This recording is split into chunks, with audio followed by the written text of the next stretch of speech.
겁니다. 그래서 이제 제왕공과 관중의 정치가 본격적으로 벌어지는 겁니다. 벌어지고 처음에 삼은삼욕을 해가지고 받아들였어요. 그런데 관중이 쉽게 정사를 또 보려고 하지 않아요. 그러니까 이제 소백 입장에서는 실컷 용서해줬더니 이것이 와서 빨리 이제 감사합니다라고 그러고 열심히 일하는 게 아니라 또 버팅기네요. 또 버팅기고 안 나오는 거예요. 그래서 불러가지고 야 너 왜 안 나오냐 좀 필요한 거 있으면 말하셔라고 그랬어요. 그랬더니 옛말에 지위가 낮은 사람은 존귀한 사람을 다스릴 수 없다고 했습니다. 이 말은 뭐예요? 나 관직을 올려줘라 이런 말이에요. 그랬더니 뭐예요? 최고직인 상경에 이제 제수를 합니다. 예, 상경이 그러더니 그래도 안 해요? 옛말에 가난한 자는 부자를 다스릴 수 없다 했습니다. 그랬더니 뭐예요? 여기 제 나라 시장에 1년치 세금을 몽땅 몰아줘가지고 최고의 부자를 만들어 준 거예요. 최고의 부자를 만들어 준 거예요. 그러니까 여기서도 한국이 또 대단하죠. 물론 이제 많은 이게 진짜 그랬을까? 생각을 해보면 이제 많이 과장을 했겠죠. 후대에 이제 붙여진 얘기. 너무나 이제 유명한 얘기니까 이제 붙여졌겠죠. 근데 그 근본 취지를 생각하면 납득이 될 만합니다. 그 다음에 또 옛말에 소원한 관계에 있는 사람은 친척을 제압할 수 없다고 했습니다. 이렇게 욕을 하니까 이 소리가 뭔 소리예요? 당신의 친척들도 내 말 듣게 해달라 이 소리잖아요. 왕실 친척들도. 그랬더니 그래 알았어. 그러더니 관중에게 중부 작은아버지를 중부. 그리고 평생 중부라고 부릅니다. 평생. 관중이 죽을 때까지 항상 작은아버지예요. 중부라고 부르는 겁니다. 그래서 국적 이막에 이 얘기를 이것도 이제 관중이 대단히 용의 주도한 인물이라고 볼 수 있죠. 그래서 미리 딱 제어하고 이왕 자기가 통치를 할 바에는 제대로 해보겠다 이 소리거든요. 지금 이게 제대로 한번 실제로 사실은 관중의 그 정치, 경제 이런 거를 따로 그것만 따로 해도 몇 번을 해야 될 정도로 위대한 것들이 많이 나옵니다. 지금 현대 제가 이제 경제학이잖아요. 현대 경제학자라는 측면에서 봐도 대단히 뛰어난 경제학자입니다. 대단히 뛰어난 경제학자예요. 그리고 아주 실리적이고 실질적인 사람입니다. 명분이나 이런 것이 얽매이지 않는 우리가 그 관중의 성장하는 과정을 보면 알죠. 이 사람이 지나치게 어떤 하나의 명분에 사로잡힌 사람이 아니라 이미 이 사람은 천하를 경영하는 그런 모든 마스터 플랜을 다 가지고 있는 사람이에요. 그리고 드디어 이제 통치를 하자마자 이제 사마천 사기열전에만 가지고 이것만 가지고 이제 그 사람의 이제 정치 행적을 보면 처음에 이제 제 나라의 바닷가에 이점을 살립니다. 제 나라가 바닷가에 있거든요. 그리고 제 나라는 이제 그 태산이 있죠. 우리가 아는 태산. 아까 봉선제 말씀드렸잖아요. 태산이 큰 산이 있어요. 저는 태산을 올라갔다 왔어야 되는데 태산 밑에까지만 갔다 왔어요. 일정이 없어가지고 태산 밑에까지만 갔다 왔는데 그 태산이 이렇게 있고 지금 우리 청도 가보면 산동반도 거기 청도에 가보면 다 벌판이에요. 그러니까 이제 바닷가에다가 벌판이란 말이에요. 그러면 나라를 경제를 잘만 운영하려면 굉장히 풍요로운 지역이 되는 거예요, 여기가.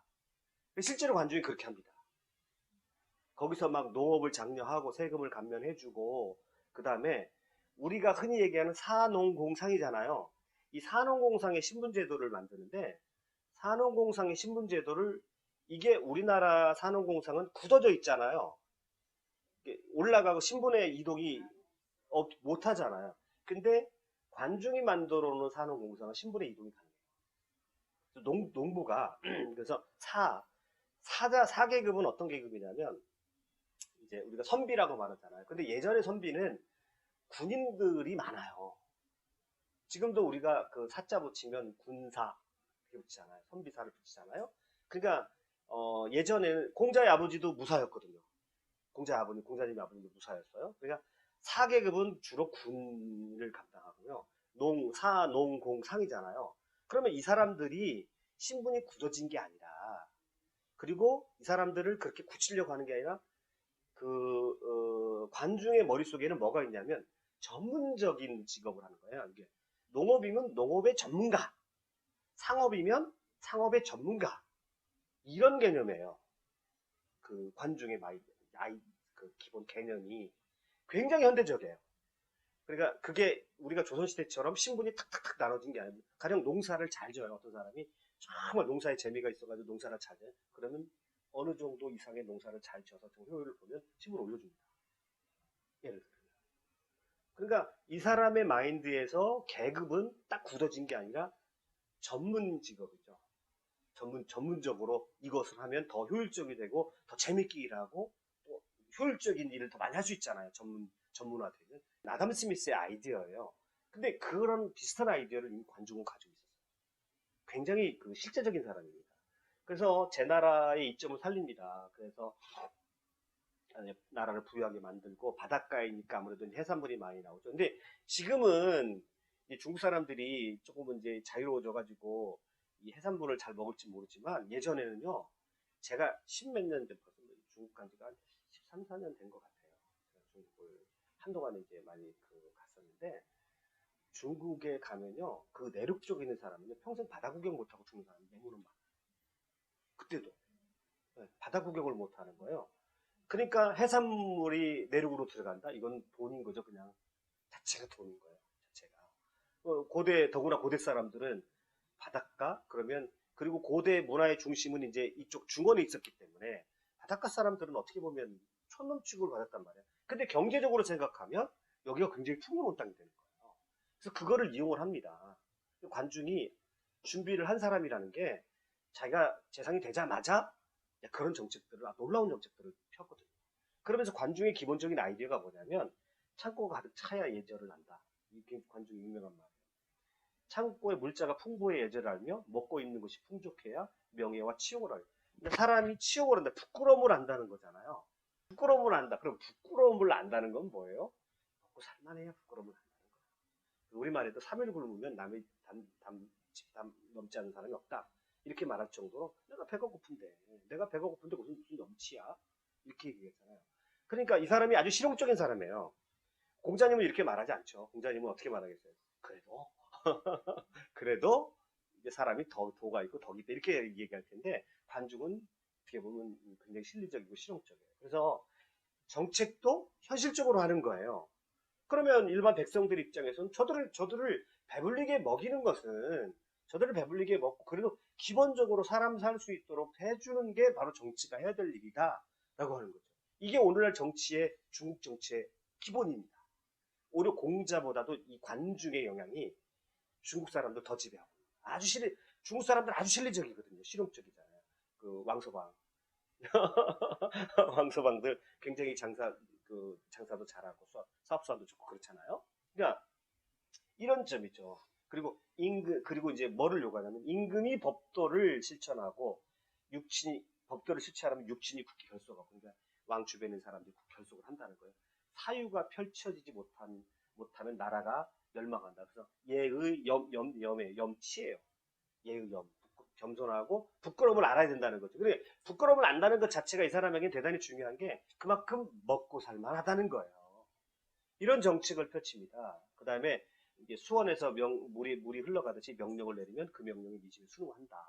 이렇게 얘기를 합니다. 그러니까 어떻게 보면 공자도 애민 사상을 가지고 있거든요.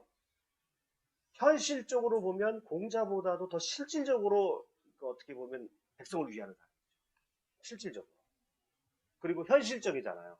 괜히 명분 내세워가지고 명분부터 해가지고 임금이 도덕적이고 임금이 이제 공자는 그래서 이 패도 정치라고 그러죠. 공자 맹자는 어떻게 보면 일정 부분 싫어하는 부분이 있어요. 왜냐하면 패자잖아요.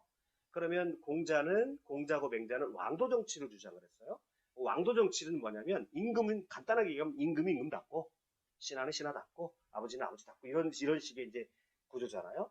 그런데 임금답다는 거를 먼저 얘기하고 임금다운 임금, 그 다음에 신하다운 신하, 백성다운 백성, 아버지다운 아버지 이렇게 차례대로 내려가는 걸 얘기하는데 지금 이미 임금다운 임금은 없죠. 주나라가 약해졌으니까. 그럼 현실적으로 그 임금을 대체할 수 있는 누군가가 나와야 되잖아요. 그게 패자잖아요.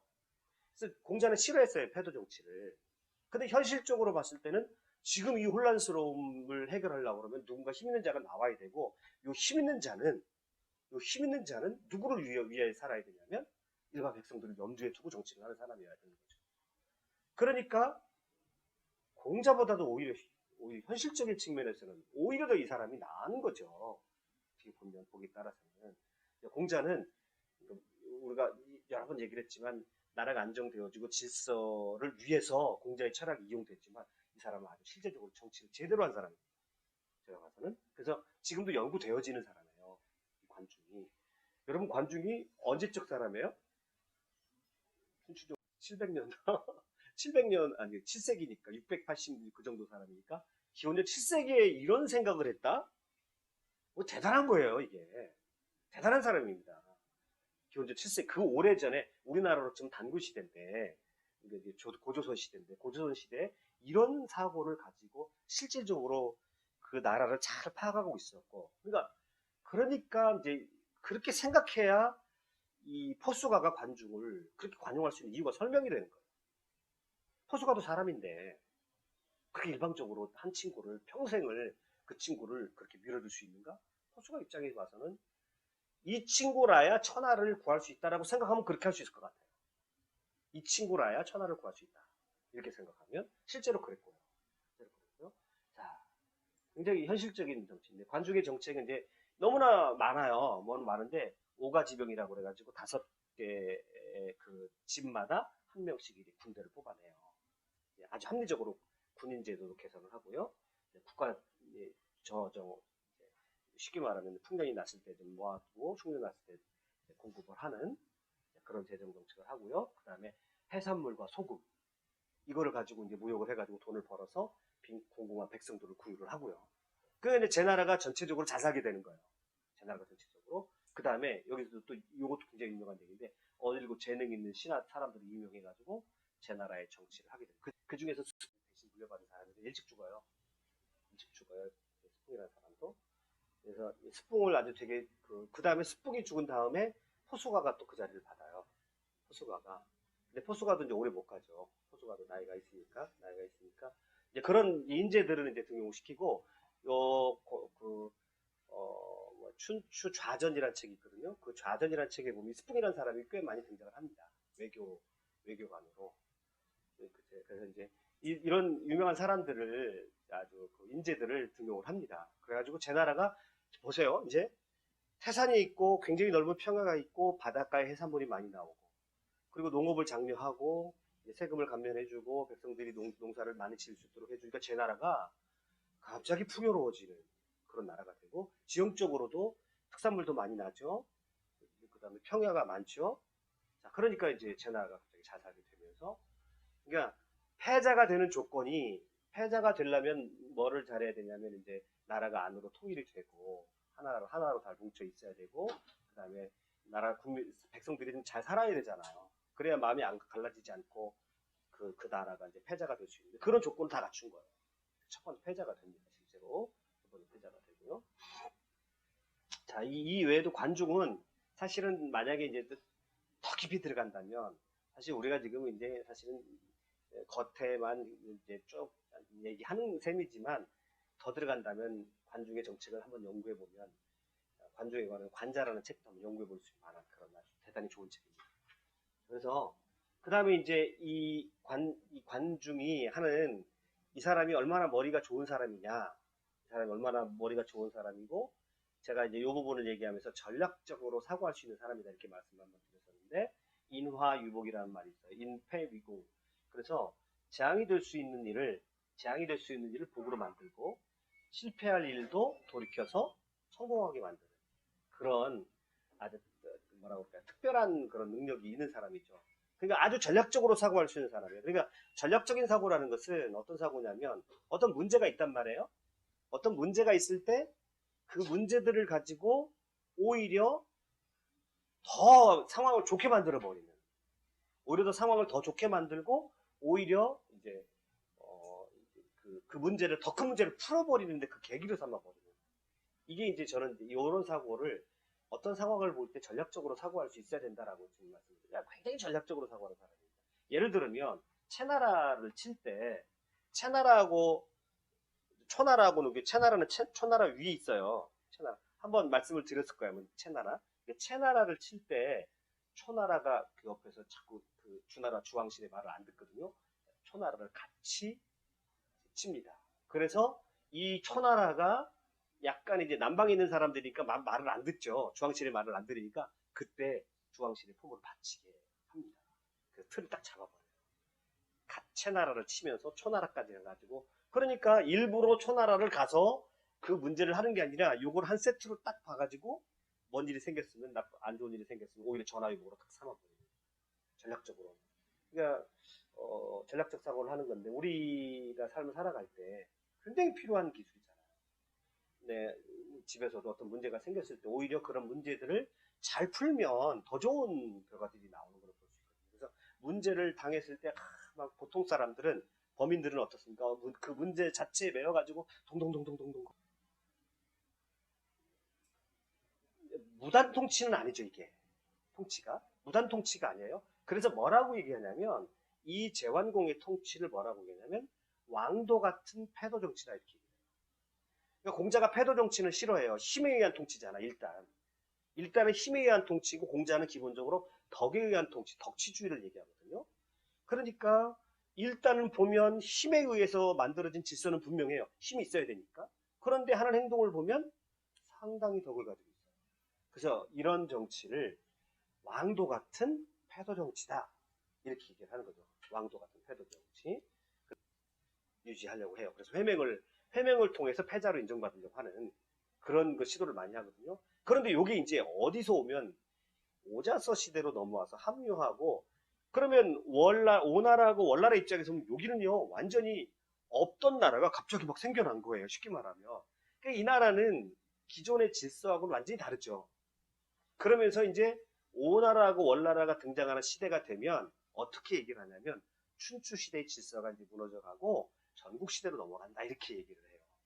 그런데 오나라하고 월나라는 또 장점이 있죠. 어떤 장점이 있냐면 오자서라는 인물을 우리가 어떻게 평가하냐면 이제 복수의 화신이라고 그러잖아요. 그럼 복수의 화신이면 이게 지켜지지 않죠. 계절적으로 완전히 초나라를 완전히 그냥 없애버리려고 생각을 한 거죠. 오자서 입장에서는. 그래서 이제 오자서 때부터는 약간 사람들이 더 어떻게 돼요? 과격해지고 이런 질서들이 그리고 남방 사람들은 자기들이 왕이라고 그러잖아요. 이제. 자기들이 왕이 되는 거예요. 남방 사람들 입장에서 뭐 자기들이 왕이 되니까 네가 왕이면 나도 왕이지 뭐. 그러니까 이제 춘추 시대 질서가 오나라하고 월나라가 되면서 깨지는 거죠. 그래서 이제 뭐라고 얘기하냐면 5월 시대 요때는 또 5월 시대를 다른 말로 뭐라고 그러죠? 5월 시대 그러면 와신상담의 시대다 이렇게 얘기하죠. 와신상담의 시대. 요 시대에는 약간의 이제 춘추 시대하고 전국 시대로 넘어가는 경계, 과도 이렇게 보고 공자가 바로 그 시기에 살아요. 5월 전국 시대 바로 직전에 예. 그래서 이제 이런 질서가 상당 기간 유지가 되죠. 이런 질서가 상당 기간 유지가 되고 그 다음에 이어지는 시대가 이제 제환공, 그 다음에 찐문공, 그 다음에 초장왕. 벌써 왕이에요 여기는. 남방 사람들은 자기가 왕이라고 해버리는 거예요. 그 다음에 오왕, 함녀 그 아들 부차, 그 다음에 월왕, 구천. 이 사람들은 벌써 남방 사람들과 왕이에요. 그래 이런 질서하고는 다르죠. 그래도 이들은 늘 꿈꾸는 게 뭐였을까요? 중원에 올라가서 회맹을 해가지고 자기가 패자가 되는 꿈은 늘 꾸는 거예요. 이 꿈은 누가 꾸냐면 부차가 꾸죠. 부차가 이 꿈 꾸다가 망하잖아. 그러니까 이제 적어도 춘추 시대에는 이런 질서가 기본적으로 국제관계의 질서를 이제 형성을 하는 건데 이 모든 아이디어가 관중의 머리에서 나옵니다. 그러면 관중의 머리에서 갑자기 뚝딱 나온 것은 아니라는 거죠. 아까도 말씀드렸지만 어렸을 때부터 이 사람은 아예 자기 그릇 자체를 천하를 경영하는 그런 마인드로 살았던 사람이고 그것을 정확하게 꿰뚫어 봤던 게 포수가고 우리가 이제 개인적으로 적용을 시키면 나를 어떻게 생각하느냐가 그렇게 중요하다는 거죠. 그래서 한편으로 보면 이 명문가문이라고 하는 게 한편 보면 부정적으로만 생각할 것이 아니라 내가 명문가문이다 그러면 명문가문이면 서양이나 동양이나 명문가문 또 명문가문의 교육 뭐 이런 얘기 많이 하잖아요. 명문가문의 그러면 이 사람들은 명문가문의 교육이다 그러면 무슨 교육을 하는 걸까요? 천하교육을 하는 거예요.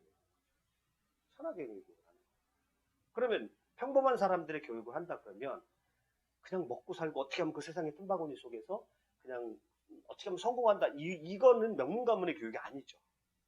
명문 가문의 교육이 아니고 명문 교육을 한다 그러면 이거는 뭐냐면 너는 이미 천하를 경영하는 그런 마인드로 살아야 돼 라고 하는 거예요. 그렇게 여러분이 이제 교육에서 한번 생각해 봐야 되는 문제예요.